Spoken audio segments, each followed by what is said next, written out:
Hey, what's going on, guys? Greg here, and there have been a lot of myths surrounding the iPhone XR. I released a video titled "Everyone is Wrong About the iPhone XR," and that was back when a lot of people were pegging the iPhone XR screen as being bad. But I really covered in that video why I thought that was kind of a misleading statement. But I've been reading your comments in the iPhone XR video that I released, and I've been noticing a lot of myths that have been coming out about the iPhone XR, and I kind of wanted to address them more in this video. I've responded to a lot of the comments in my own video, but I'm sure a lot of people haven't seen those comments where I've been talking to other people about the iPhone XR, so I just wanted to make this video up to clear up some of the most common misconceptions I've been seeing about the iPhone XR, and hopefully this will help you make a better purchasing decision. So I think the top myth I am seeing about the iPhone XR is that it is a budget phone.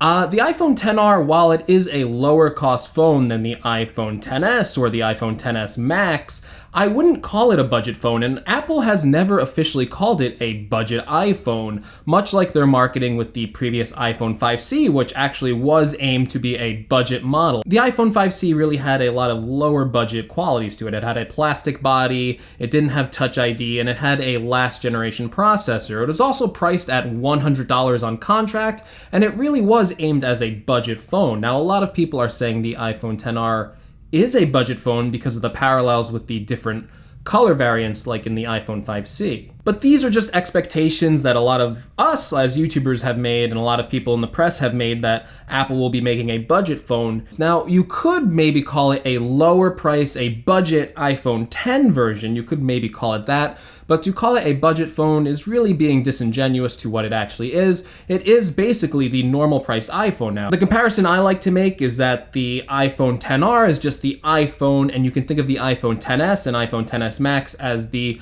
iPhone Pro model. I think that's the most consumer-friendly way to kind of think about these new phones, especially because the iPhone has become Apple's top business. Diversifying the lines, giving consumers more options, more pricing, is a good step forward, although Apple has kind of just put that more in the higher price territory without really giving a better budget-friendly option like an iPhone SE2. Okay, so the second myth I'm seeing a lot of is about the iPhone XS and iPhone XS Max resolution compared to the iPhone XR.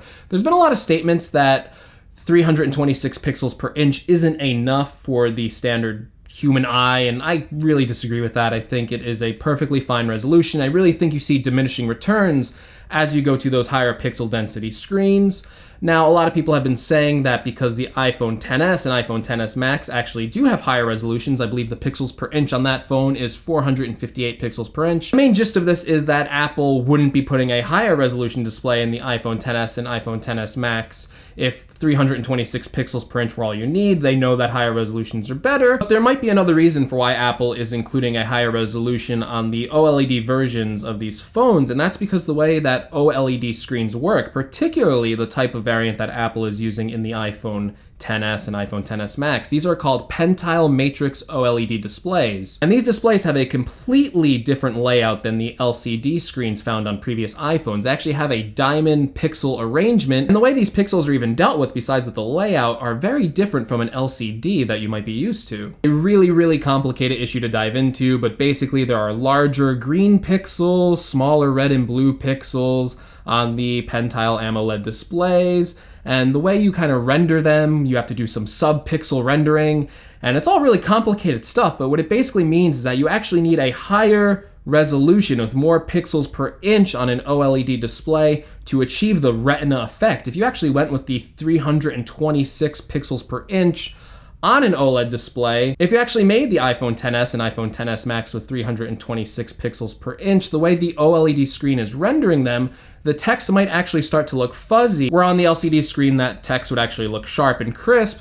On the OLED, it will start to look fuzzy because the way it is being rendered and the way the physical pixels are displayed in that diamond-shaped formation. There's a lot of articles you can read on it. I'll try and link some in the channel description below, but it is a very complex topic. I don't want to bore you guys with all the nitty-gritty details on sub-pixel arrangements or blue pixels and green pixels and red pixels. And even on these macro screenshots, really up close with tons of detail, it is really, really hard to see the difference between the iPhone XR screen and the iPhone X screen. Another myth I've been hearing about is that the iPhone XR exists so you'll only buy the iPhone XS and iPhone XS Max.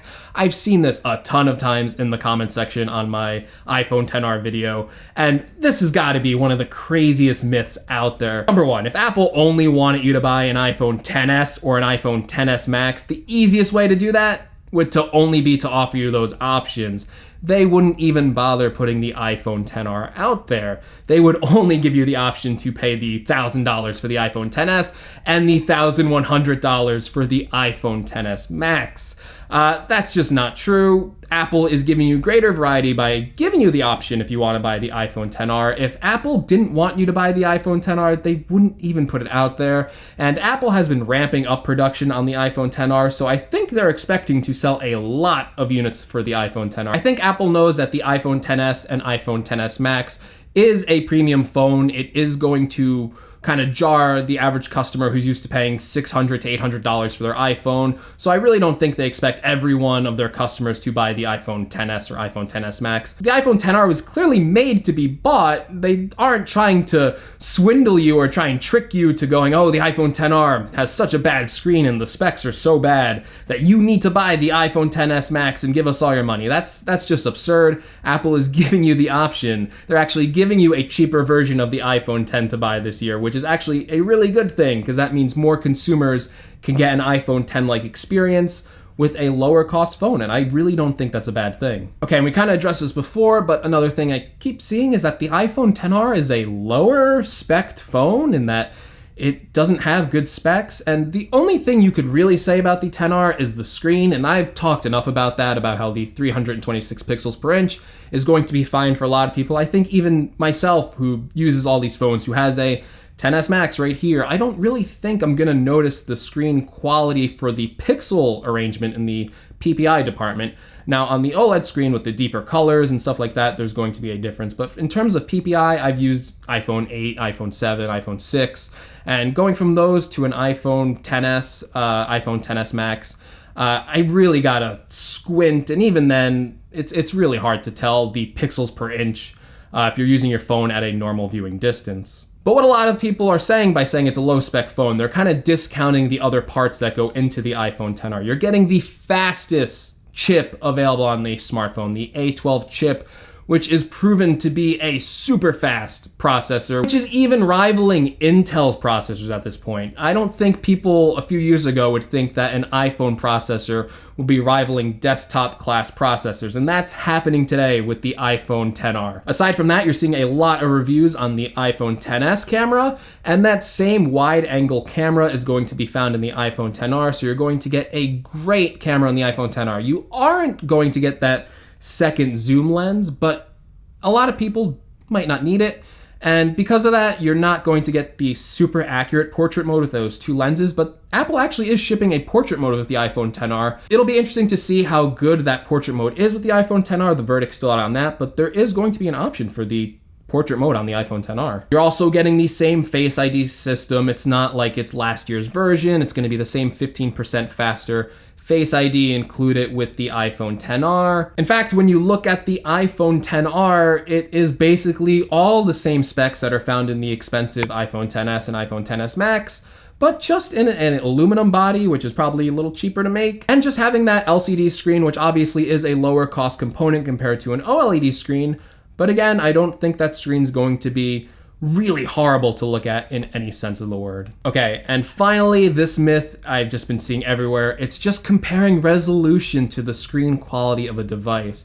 Just because something has a 1080p resolution doesn't mean it's going to be the best screen out there. I covered this a lot in my iPhone XR video before, and just saying that it has a 1080p screen or it has a 4K screen doesn't really mean it's going to be the best screen out there. You can look at tons of panel technology. Like I pointed out, the Google Pixel 2 XL was noted to have a bad screen, blotchy screen, inconsistent screen. Look at these shots of the Pixel 2 XL screen. I don't think you can call it a great screen. You can even look at budget Android phones out there which do have high resolution screens, but then when you look at them on a viewing angle or something like that, you're getting a lot of color shifting. The color accuracy isn't there. Sometimes cheaper LCD screens have burn-in issues. Just because Android phone has a 1080p resolution doesn't mean it's going to be good. There's other screen technologies that they can put in this screen, like wide color gamut, color accuracy, that don't have anything to do with the resolution of the screen. There really is diminishing returns after 326 pixels per inch at a normal viewing distance on a phone. Again, having more resolution is never a bad thing in terms of the display experience, but why should Apple put more pixels per inch in the display if you're really not going to notice it too much? It's going to take a toll on your battery life. It's going to take a toll on the processing power. You know, the screen is going to be fine. I've used iPhone 8, iPhone 7, iPhone 6. To me, those screens look fine. In fact, I challenge you to go on Amazon or another site that you trust and look at cheap 4K panels on TVs. This is actually a really good comparison to do.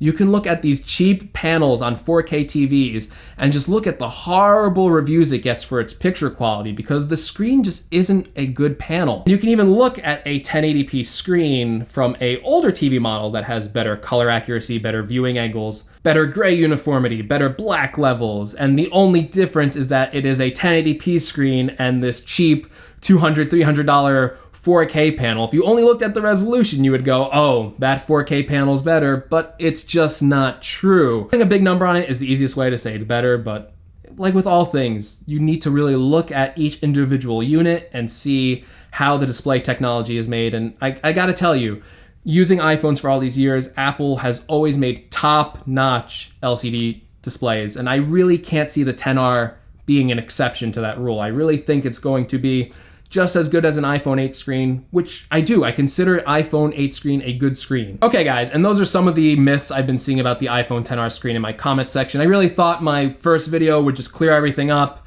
but I've been seeing a lot of people challenge me on these points, and I just wanted to make another video, especially for you guys.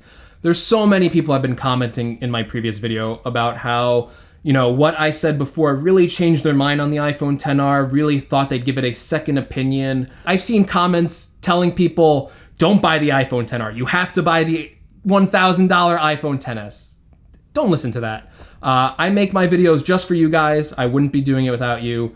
What I give is my honest advice on this channel. I think a lot of the criticism on this phone just isn't deserved. It's a lot of knee-jerk reactions to just numbers and not anything to do with the experience of using this phone. So I really encourage a lot of you to wait for me and other reviewers out there to get their hands on it, and we can actually tell you if that screen's god-awful or if it's fine, if it's a good screen, and how the overall experience of using that phone is. Because at the end of the day, what really matters is the experience of using that phone. And there could be hundreds of things wrong with the phone, but we won't know until it's actually released. Okay guys, thanks for watching the video. I really hoped it helped you out. If you liked the video, make sure you leave a like. If you want to see more from my channel, including that future iPhone XR review, make sure you subscribe.